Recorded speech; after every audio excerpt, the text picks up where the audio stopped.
येवला तालुका माध्यमिक शिक्षक सहकारी पतसंस्थेच्या अध्यक्षपदी नानासाहेब लहरे यांची बिनविरोध निवड करण्यात आली आहे। त्यांच्या या निवडीबद्दल सर्व स्तरातून अभिनंदनाचा वर्षाव होतोय।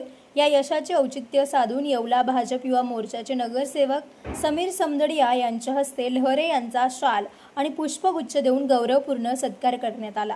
या प्रसंगी सुनील बाबर, बापू गाडेकर, सचिन साबळे, पंकज पैलवान, दीपक टकले, सोमनाथ गुंड आणि प्रशांत क्षीरसागर उपस्थित होते। तसेच कुणाल सोनवणे, प्रथमेश गाडेकर, प्रसाद थोरात, हार्दिक टकले, कुणाल लेकर, गणेश लुलेकर, ऋषी कोल्हे, प्रशांत पागिरे आणि यश गाडेकर यांच्यासह मोठ्या संख्येने कार्यकर्ते आणि पदाधिकारी उपस्थित होते।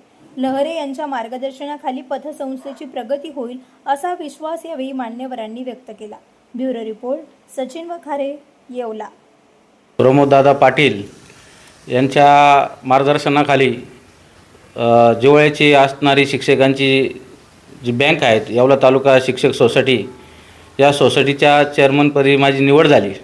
त्याबद्दल आज भारतीय जनता पार्टीच्या वतीनं आमचे मित्र युवा मोर्चा नाशिक जिल्हा अध्यक्ष व नगरसेवक समीर भाऊ समदडिया, तसेच नगरसेवक सचिन भाऊ साबळे व तसेच सर्व भारतीय जनता पार्टीचे पदाधिकारी यांनी आज इथं उपस्थित राहून माझ्या चेअरमनपदी निवड झाल्याबद्दल जो यथोचित सत्कार केला, मी त्यांचा मनापासून आभारी आहेत। आणि भविष्यामध्ये या तालुक्यातील सर्व माझ्या शिक्षक बांधवांना या सोसायटीच्या माध्यमातून न्याय देण्याचा प्रयत्न करेल व सोसायटीचे आर्थिक स्तर कसा उंचावेल माझ्या कार्यकाळामध्ये, आणि त्या माध्यमातून जे शिक्षकांच्या अडीअडचणी आहेत, शिक्षकांना न्याय देण्याचा मी प्रयत्न करेल। भारतीय जनता पार्टीचे आमचे तालुका अध्यक्ष, माजी तालुका अध्यक्ष नानाभाऊ लहरे यांची शिक्षक संघटनेच्या चेअरमनपदी निवड झाली। त्याबद्दल आम्ही भारतीय जनता पार्टीतर्फे त्यांचा सत्कार केला व त्यांना शुभेच्छा दिल्या।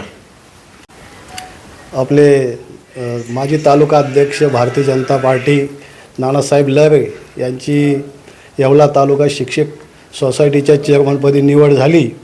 अशीच त्यांची उत्तरोत्तर प्रगती हो हीच शुभेच्छा व्यक्त करतो।